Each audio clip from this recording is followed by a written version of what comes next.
Salam sejahtera untuk kita semua. Pada kesempatan kali ini, materi yang akan saya sampaikan adalah inheritance atau pewarisan. Inheritance adalah pilar penting dalam object oriented programming atau pemrograman berorientasi objek. Inheritance adalah suatu mekanisme yang digunakan oleh OOP untuk mewarisi atribut dan metode dari kelas induk ke kelas turunannya. Jadi inheritance adalah hubungan antara dua kelas yang bisa dikatakan bahwa inheritance ini akan mempermudah programmer dalam mengerjakan tugas-tugasnya. Nah, analoginya adalah orang tua dan anak. Orang tua akan mewarisi baik seluruh ciri-ciri atau sebagian ciri-ciri atau atribut ke anaknya. Contohnya adalah ada anak yang mewarisi semua bentuk wajah dan sifatnya dari orang tua. Dan ada juga orang tua yang hanya mewarisi sebagian bentuk fisiknya saja, seperti bentuk mata, kemudian warna rambut, dan bentuk bibir. Nah, hanya sebagian. Dan ada ciri-ciri tertentu yang tidak diwariskan oleh orang tua ke anaknya. Nah, itu analogi dari konsep inheritance dalam object oriented programming. Nah, dari analogi tersebut akan diimplementasikan ke dalam mekanisme inheritance, di mana selalu di dalam inheritance ada dua istilah, yaitu kelas induk dan kelas anak atau turunannya. Nah, ada beberapa literatur yang memberi istilahnya dengan kelas superclass atau base class atau parent class atau kelas induk. Sedangkan turunan dari superclassnya ada subclass. Nah, beberapa literatur yang menyebutkannya dengan child class, derived class, atau ada juga yang menyebutnya dengan hair class. Nah, pada kesempatan kali ini saya akan menggunakan istilah superclass dan subclass. Superclass nantinya akan mewarisi sifat-sifatnya kepada subclass. Jadi kelas induk akan mewarisi sifat ke kelas turunannya, anaknya. Nah, dalam sisi teknis, apa yang diwariskan? Sifat apa yang diwariskan? Yang diwariskan adalah atribut dan metode dari kelas induk ke kelas anaknya. Seperti tadi, mungkin saja dari orang tua akan mewarisi bentuk mata yang sama, kemudian juga bentuk hidung dan bentuk mulut. Tetapi juga ada kemungkinan hanya mewariskan warna rambutnya saja yang sama. Nah, sama seperti ini juga bisa kita atur, hanya metodenya saja yang diwariskan, metode tertentu yang diwariskan, atau bisa semuanya diwariskan, atau atributnya yang diwariskan saja. Jadi apa yang diwariskan? Yang diwariskan adalah atribut dan metode ke kelas turunannya. Nah, implementasinya nanti, pembatasannya bagaimana? Pembatasannya nanti atribut dan metode mana yang akan diwariskan. Nah, pembatasannya melalui hak akses atau akses modifiernya. Jadi yang bisa diwariskan adalah semua atribut dan metode yang akses modifiernya public atau protected. Hanya dua. Nah, bagaimana dengan private? Private tetap sesuai dengan konsep awalnya, bahwa private hanya bisa diakses dan dikenali di lingkungannya sendiri, di kelasnya sendiri, tidak di lingkungan luar. Nah, sekarang bagaimana implementasinya dalam bentuk kode program? Ini terlihat dalam kelas diagram, terlihat hubungan antara dua kelas ini adalah inheritance. Terlihat ada gambar panah, artinya ada relationship, hubungan yang bentuknya dikenal sebagai inheritance.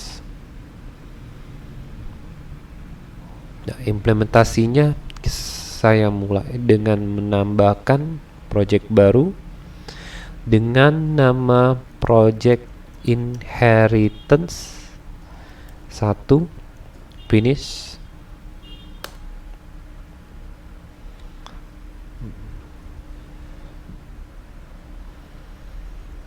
Oke, saya mulai dengan menerjemahkan kelas pertama, kelas superkelasnya, kelas induknya adalah kelas orang.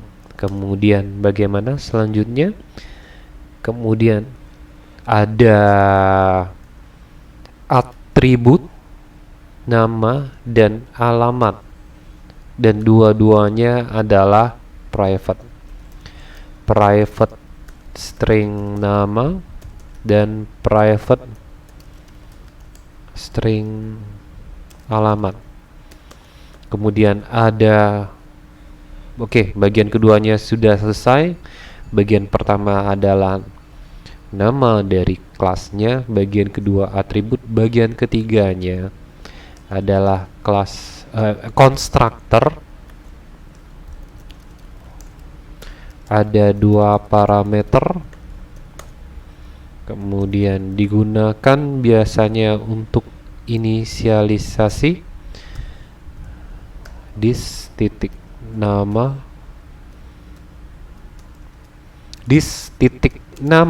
mereferensi atribut, sedangkan nama yang kedua adalah parameter. Kemudian this alamat sama dengan alamat, dan Metode yang kedua adalah tampil orang. Oh, sorry, ada yang salah. Dan perhatikan selalu ada indikator garis berwarna merah, artinya ada kesalahan. Public void, ya, tidak mengembalikan nilai. Void tampil orang. Saya akan menampilkan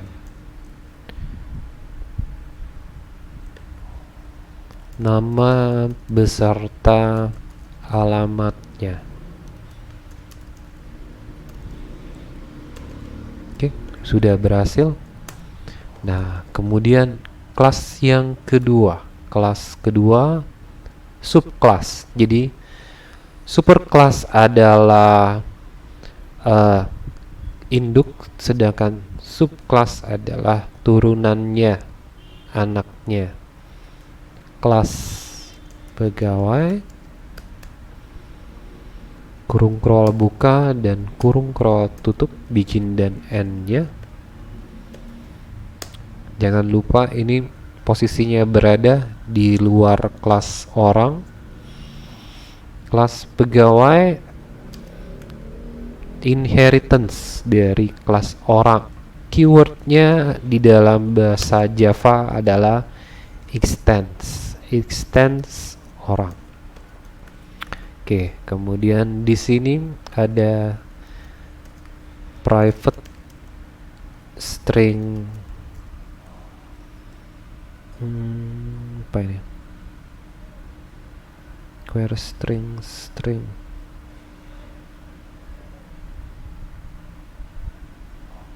Oke, ya nanti nggak apa-apa. Private string NIP dan private string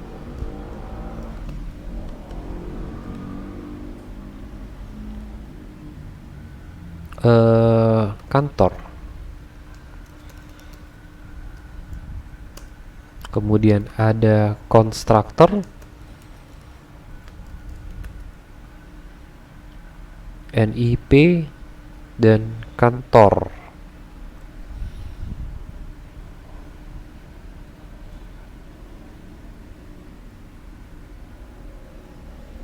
Oh, saya modifikasi sedikit di sini.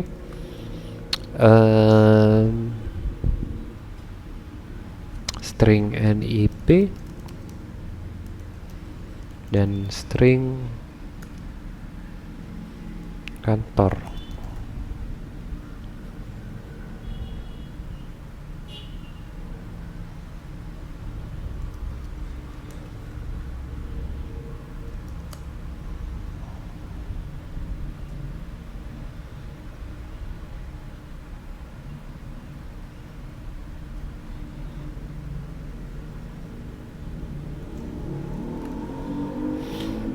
Oke, saya tambahkan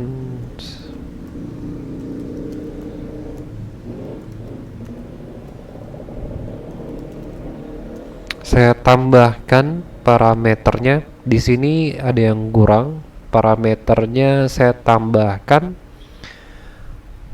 NIP kantor, saya tambahkan string nama dan string alamat.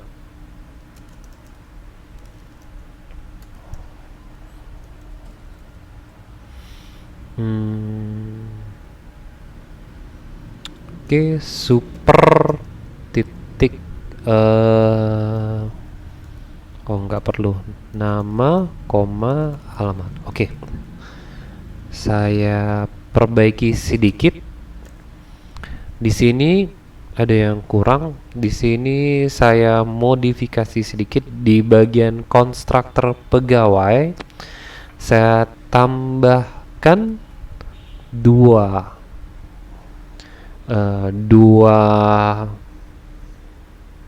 parameter, yaitu parameter nama dan alamat. Nah, ketika saya menggunakan keyword super, jadi pada saat Saya ingatkan kembali bahwa konstruktor akan dieksekusi pada saat objeknya dibentuk.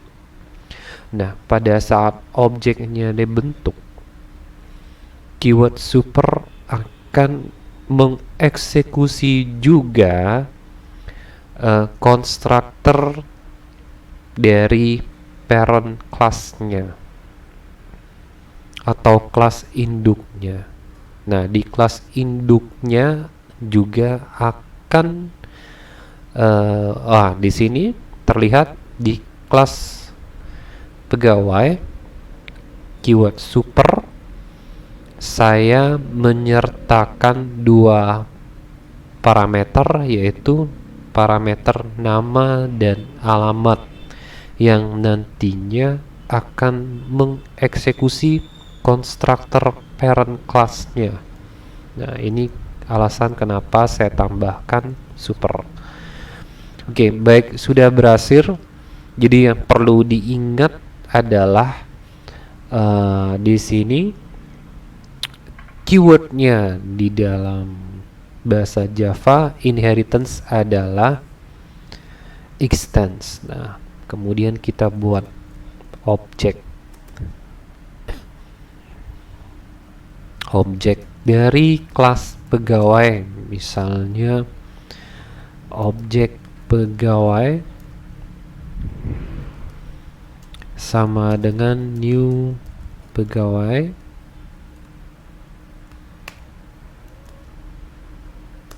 ya. Perhatikan ada 4 parameter yang harus diisi, yaitu parameter nama, misalnya Budi, kemudian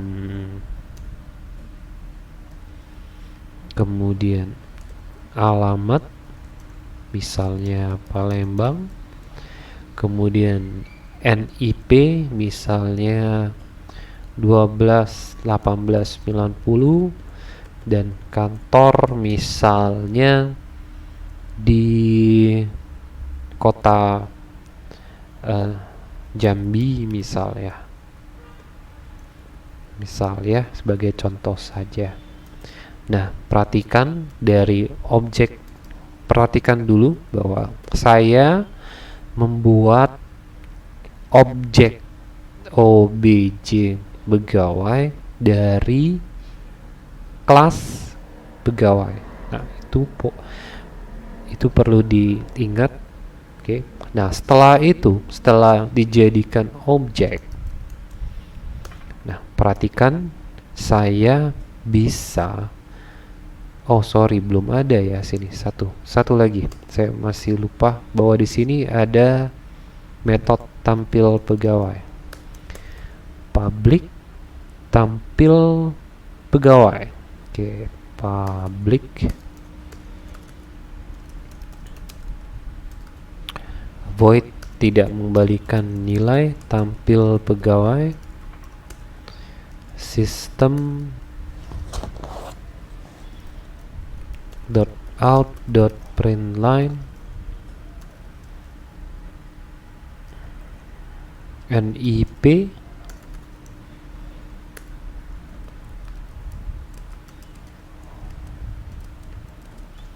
dan alamat kantor. Oke, nah kita lihat ya. Nah, dari objek pegawai, karena ada konsep inheritance, saya bisa mengeksekusi metode tampil orang. Nah, kalau dilihat di kelas pegawai tidak ada metode tampil orang. Metode tampil orang ada di kelas induknya dari kelas pegawai, yaitu kelas orang. Nah, ini memungkinkan terjadi karena ada konsep inheritance. Satu lagi, misalnya tampil pegawai. Baik.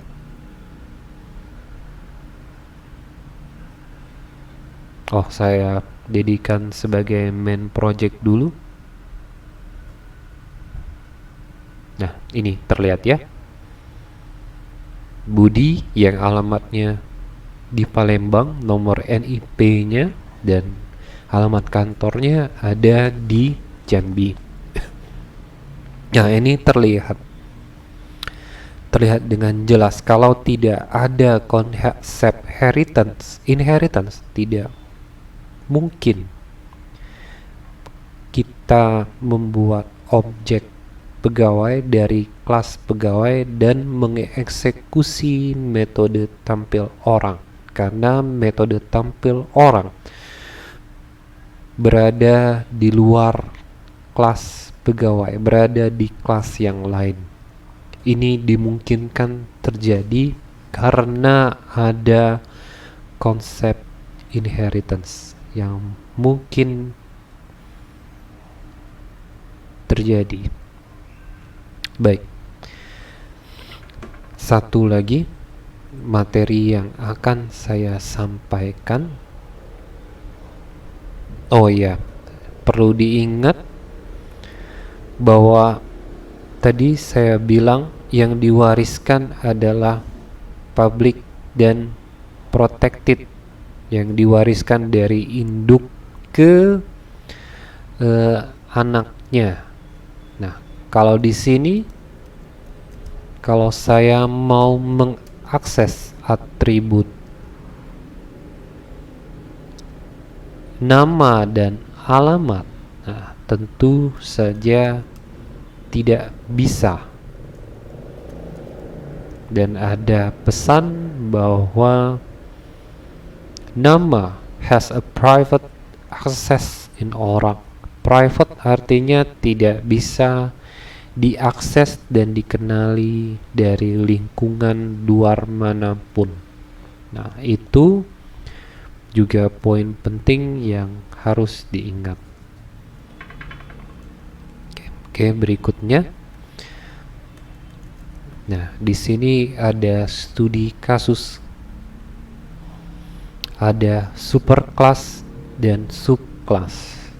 Ada dua kelas yang punya hubungan, dan hubungannya adalah inheritance dan pewarisan. Nah, ini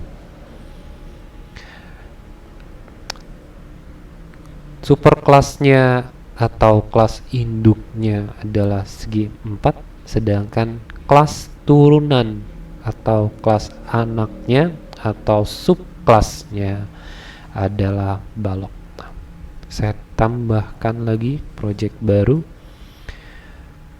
Next. Project inheritance 2. Baik, sudah saya jadikan main project dulu. Oke, kita terjemahkan kelas segi 4. Nah, perhatikan simbol panjang dan lebar. Panjang dan lebar diawali dengan simbol crash atau hashtag. Nah, ini diterjemahkan sebagai protected. Dan seperti yang saya bilang sebelumnya, hak akses atau access modifier protected artinya di sini baik itu atribut atau metode akan bisa dikenali di kelas sendiri dan kelas turunannya. Nah, itu yang dinamakan dengan access modifier protected.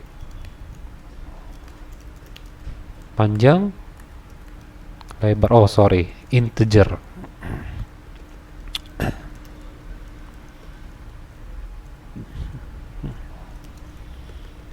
Oke, lanjut lagi dengan luas, private, integer luas, kemudian private, integer keliling. Kemudian di sini ada konstruktor segi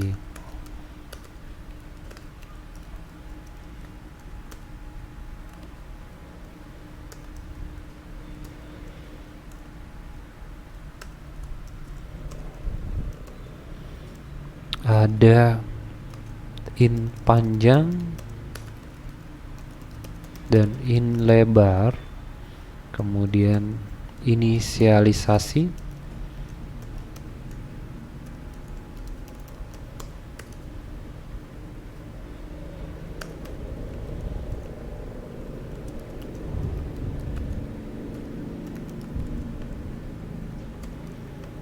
kemudian ada metode hitung luas, void hitung luas, kemudian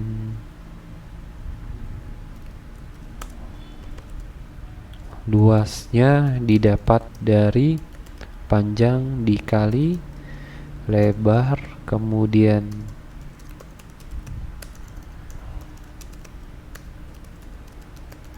hitung keliling 2 kali panjang plus lebar keliling sama dengan 2 kali panjang plus lebar. Oke, sudah selesai tampil hasil segi. Public void tampil hasil segi, artinya menampilkan luas ya, luas dan keliling. System.out.println luas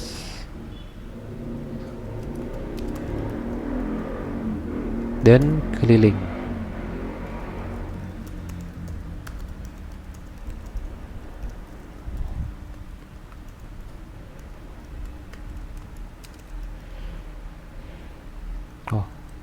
Keliling.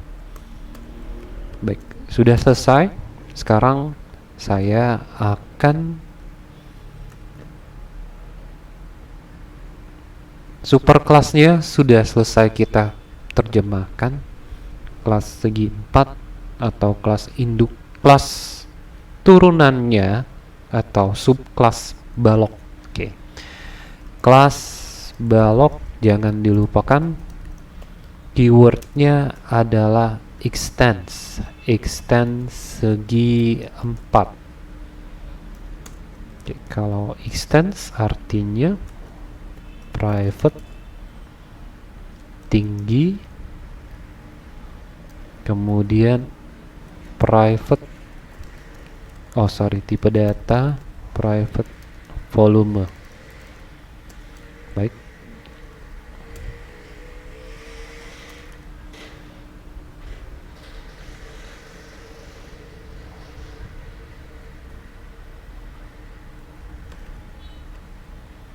oke, saya buat automatic tadi, tidak saya sarankan untuk proses pembelajaran.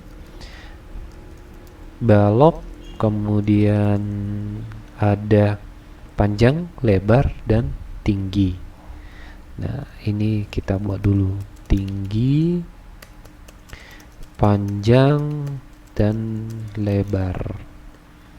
Nah, konstruktornya kita panggil super. Nah, konstruktornya kita lihat dulu. Konstruktor segi 4 ada panjang dan lebar.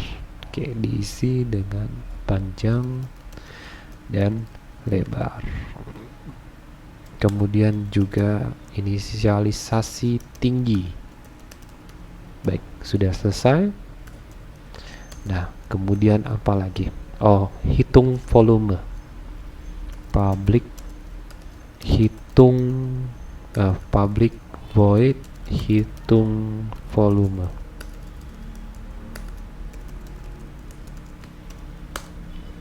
Nah, di sini apa yang dikerjakan? Volume didapat dari panjang, lebar, dan tinggi. Nah, perhatikan di sini terlihat panjang kali lebar kali tinggi. Nah, perhatikan ya. Perhatikan di sini tidak ada error, dan dari kelas blok, kalau diperhatikan dari kelas blok saya bisa mengakses panjang dan lebar yang ada di kelas induknya, kelas segi 4. Nah, ini dimungkinkan terjadi karena atribut panjang dan lebar adalah protected.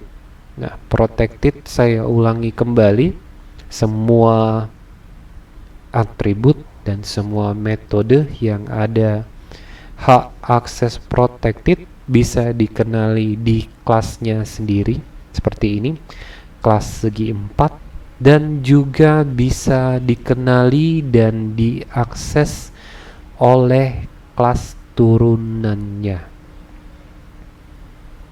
Nah, ini poin pentingnya tentang protected. Dan untuk catatan juga, protected tidak bisa dikenali dari lingkungan luar. Lingkungan luarnya misalnya di kelas utamanya. Nah, dari sini tidak akan bisa diakses.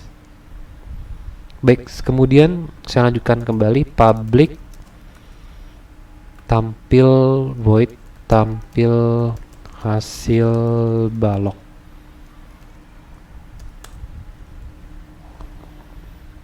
Saya panggil, nah ini saya panggil tampil, bisa nggak ya langsung tampil. Nah, ini bisa, saya bisa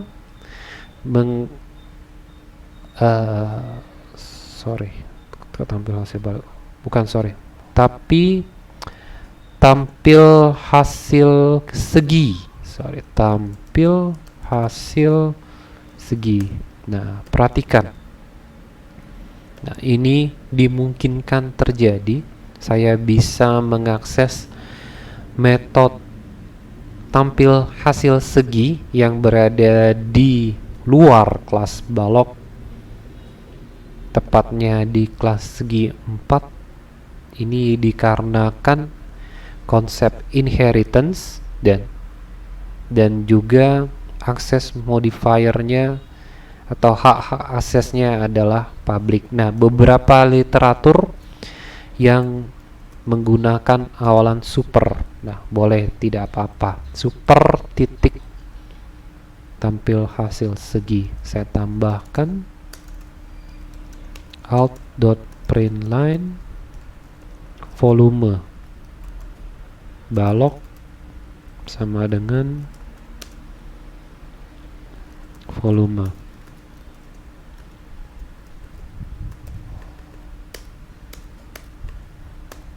Oke, sudah selesai.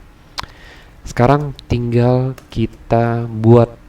Jadi sama, tetap konsepnya sama di awal. Kita hanya membuat blueprintnya saja, artinya hanya sebatas blueprint penyelesaian masalah. Nah, harus dijadikan objek dulu. Misal contoh objek segi 4, saya buat dulu persegi sama dengan new segi 4. Nah, ini boleh ya. Jadi kalau saya hanya ingin menggunakan kelas segi 4 saja, apakah boleh? Jawabannya tentu boleh. Misalnya seperti ini. Persegi, hitung luas, persegi, hitung keliling, dan persegi tampil hasil segi. Nah, apakah kita bisa mengakses atributnya panjang, lebar, luas, dan keliling semuanya private? Jawabannya adalah tidak, karena jawabannya adalah karena protected.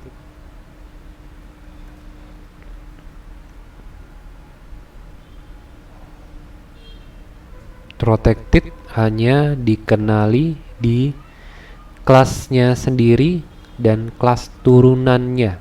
Nah, di lingkungan luar dari kelas tersebut tidak akan dikenali. Oke, yang lain misalnya balok, saya beri sedikit